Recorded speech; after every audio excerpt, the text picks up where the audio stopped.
en Ucrania. Jero, te pido que me aguardes allí un minutito. Quiero sumar a un experto en seguridad, a Jesús Manuel Pérez Triana. Es analista de seguridad y defensa español, especialista en conflictos armados y autor de guerrasposmodernas.com, ¿no? Una página en donde se plantean los nuevos formatos de guerra. Jesús, un gusto, ¿cómo le va? Pablo Rossi lo saluda desde La Nación Más en Argentina, en Buenos Aires. Un saludo desde Madrid, España. Encantado de estar con vosotros. Bueno, en este momento, con pantalla dividida, nuestro enviado especial allí en Kiev, Jerónimo Mura, también nos está escuchando.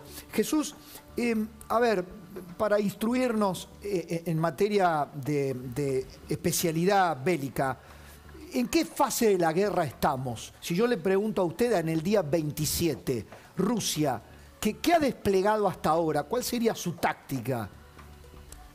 Bueno, en los comienzos intentó hacer un asalto muy rápido, repitiendo lo que fue en su momento la invasión de Checoslovaquia en el año 68 o la de Afganistán en el año 79, que es avanzar por las principales vías y rápidamente fuerzas especiales tratar de capturar la capital y descabezar el gobierno. Eso fracasó y hemos pasado a una segunda fase que es una estrategia de imposición de costes, es intentar causar el mayor daño posible para llevar al gobierno ucraniano a la mesa de negociaciones y poco menos que se rinda.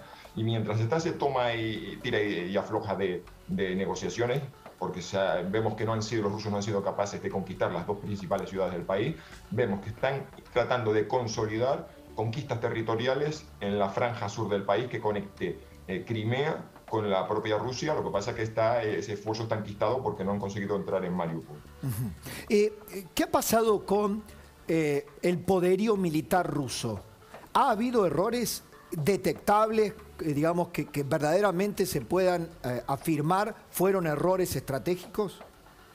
Bueno, lo que resulta más evidente es que la preparación de inteligencia de esta operación, preparación de inteligencia para el campo de batalla, que se dice en términos militares, falló completamente porque la suposición rusa era que el ejército ucraniano no estaba a la altura de las circunstancias, no estaba preparada para este desafío, que la población étnicamente rusa en buena parte del país iba a acoger a los invasores como unos liberadores. Es decir, estaban pensando que la situación de Ucrania era la del 2014 y el país ha evolucionado mucho desde entonces. Las Fuerzas Armadas han evolucionado y el sentimiento nacional de los ucranianos, más allá de su religión, porque estamos viendo a defensores que son judíos, musulmanes, estamos viendo a defensores que son étnicamente ucranianos, étnicamente rusos. La conquista rusa de Crimea y los 8 años de guerra ha generado un efecto de amalgama. La sociedad ucraniana se ha visto reforzada en su identidad. Y entonces esos planteamientos rusos de que iba a ser un paseo ha fracasado. El siguiente paso que hemos visto es que no olvidemos que Rusia es un país que tiene la economía del tamaño de Brasil. Así es. Sí, tiene aviones muy avanzados, misiles muy avanzados, pero los ha paseado por desfiles y por ferias comerciales, pero sabemos que detrás no hay muchos stocks, no hay muchos arsenales. Entonces, y otra cosa, aparte de eso, de esos misiles que pueden ser muy avanzados y carros de combate, lo importante, hay cosas intangibles, la moral, las comunicaciones, el liderazgo, el mando y control, y sobre todo lo que estamos viendo es la capacidad de llevar comida, combustible, alimentos, lubricantes a primera línea, municiones a primera línea, y en eso el ejército ruso es muy pobre comparado con las Fuerzas Armadas de la OTAN de Occidente. Esta versión, recién lo repasaba con mi compañero y yo decía que no sabíamos, no teníamos forma de corroborar si era información de guerra, es decir, propaganda. Esta versión de que solo tendrían combustibles para 3 días más o para muy pocos días más, ¿puede ser corroborable? ¿Es verosímil? Vamos a ver, ha habido muchas informaciones, tenemos muchos datos, tenemos muchas noticias, pero información, es decir, manejar algo constatado que pueda ser verificable, difícil. Sí sabemos que los ucranianos están llevando la iniciativa, al menos en 2 áreas, al norte de la capital de Kiev y en la zona del puerto de Mykolaiv hacia Gerson.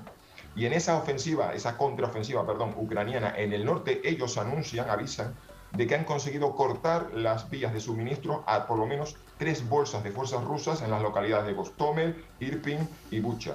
Entonces, no es tanto de que bueno, es decir, habría que ver, entonces, sí, primero, vamos a verlo muy pronto. Esto se va a poder constatar si es verdad o ha sido uno de esos mensajes que han aparecido desde el bando ucraniano que se dicen para subir la moral de su propia población. Pero me parece factible viendo la sucesión de convoyes logísticos rusos que han sido destruidos por las fuerzas especiales ucranianas y por los resistentes ucranianos que están en localidades luchando en el territorio que conocen y que son esas bolsas de resistencia que los rusos van dejando a su espalda. Jero, estás escuchando a Jesús Pérez Triana, analista de seguridad. Tu percepción desde allí, con lo que nos dice Jesús, ¿eso se está también corroborando en el campo, digamos, con las limitaciones que sabemos que tienen ustedes, que están en este momento en el toque de queda, ¿no? Sí, sí, por supuesto, absolutamente lo que dicen es cierto. Estamos viendo que si bien los rusos se van acercando a lo que sería la capital, los ucranianos responden de alguna forma. Hoy recuperaron algunos puntos estratégicos en lo que hacen a la cercanía de la capital. Incluso en esta recuperación, vos sabés, Pablo, que están intercambiando soldados muertos rusos, es decir, los cadáveres de los soldados muertos rusos por soldados vivos ucranianos. Hay aproximadamente, por lo que estábamos leyendo, hay intercambios que se van a hacer porque quieren los mismos, en este caso los rusos quieren, las tropas rusas, repatriar estos cuerpos, de aproximadamente unos 6 cuerpos de soldados rusos que ya han sido enterrados, inclusive por 2 soldados ucranianos vivos. Esto es lo que está ocurriendo también, para que entiendan, en las zonas de mayor conflicto bélico. Está ocurriendo en la parte norte de Kiev, está pasando también en la zona de Gerson, que es también donde ha habido ataques en las últimas horas. Bueno, lo que está pasando en Mariupol, si bien ustedes no lo mencionaron, es algo que ya nos hemos acostumbrado, ¿no? Es una ciudad que está rodeada completamente. No ha ocurrido esto de que Zelensky entregue esta ciudad como pretendía Putin, pero hay relatos que son realmente escalofriantes, Pablo. La gente comiendo palomas para sobrevivir en Mariupol, tomando agua de la lluvia. Periodistas que tuvieron que escaparse porque estaban en lista negra, disfrazados de médicos de los hospitales. Es increíble lo que está pasando en este contexto de guerra. Es impresionante esta descripción que acabas de hacer, porque me da el puente justo para preguntarle a Jesús. Esto no es una guerra posmoderna, Jesús.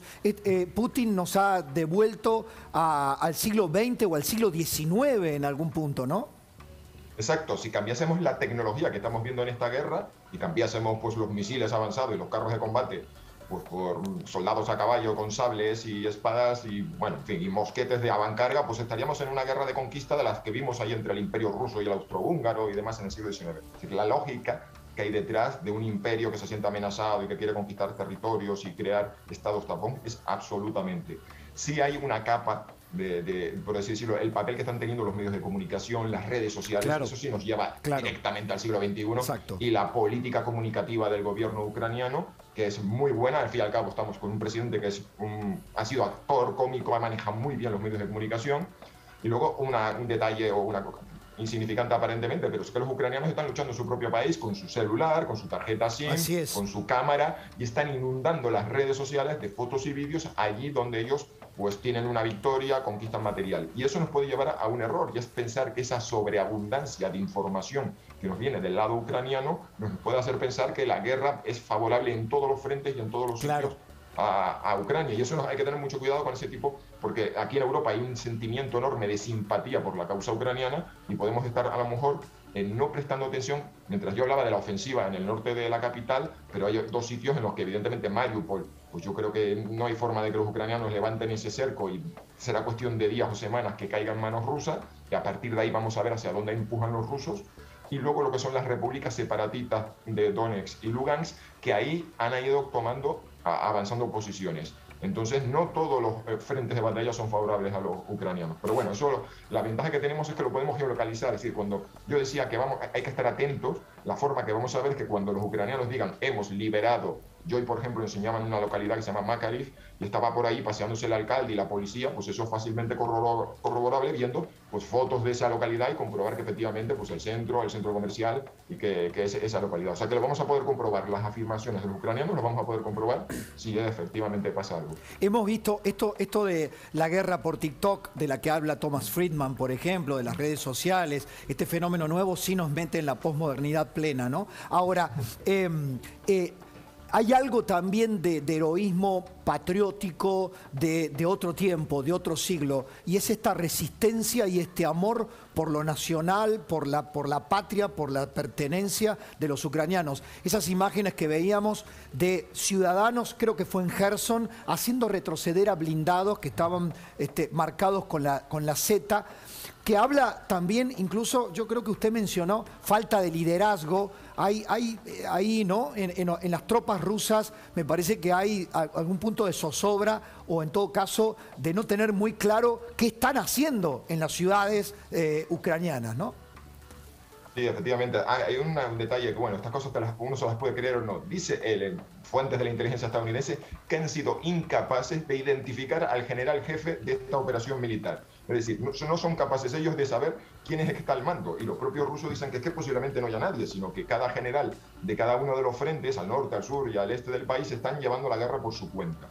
Yo creo que después de muchos años de estar hablando pues, de ciberguerra, guerra electrónica, de tecnología, yo creo que ahora los estudiosos de la guerra van a recuperar, hablar de los intangibles, la moral, el liderazgo, cosas que pues, parecían que en el siglo XXI, pues yo creo que no se había dedicado tantos tratados ni tantos estudios porque nos habíamos volcado los expertos en hablar de lo material y lo tangible, la tecnología y los misiles. Y en el caso de los ucranianos es un pueblo que la verdad que yo cuando estoy en contacto con la comunidad ucraniana en España, siempre me han dicho como, primero uno lo percibe, están en un pueblo mucho más conservador y valores que aquí en Occidente, pues como la fe religiosa y el patriotismo, pues no están de moda, vamos a así decirlo diplomáticamente, pues ellos todavía lo creen fielmente. Y la palabra patria y la palabra Dios está en su vocabulario constantemente. Y cuando yo les hablaba a ellos de que la paz iba a ser dolorosa, porque yo no creo que ellos puedan llegar a un punto militar de victoria que simplemente acaben la guerra y se acabó, sí, liberen todo el territorio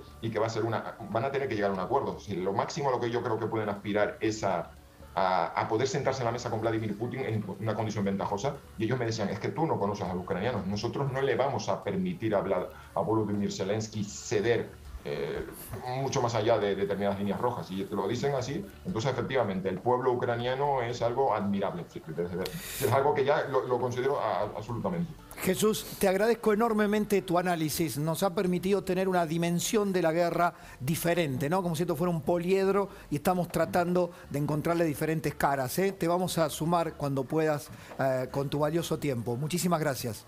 Encantadísimo. Un saludo de nuevo desde Madrid, España, a toda la audiencia. Jesús Perestrián, analista de seguridad. Bueno, Jero, querido, te libero, te envío un abrazo, mucha suerte y mañana estaremos muy atentos a tus crónicas desde allí, si es que finalmente se levanta el toque de queda y con las cámaras podemos ir a los lugares atacados allí en la ciudad. Esperemos que sí, Pablo. A partir de las 7 de la mañana vamos a salir de aquí del hotel para documentar todo lo que está pasando aquí en las afueras de Kiev. Muchas gracias. Excelente. Jero Mura, desde el corazón de la capital, en Kiev, con las cámaras de La Nación Más. Urgente, dale.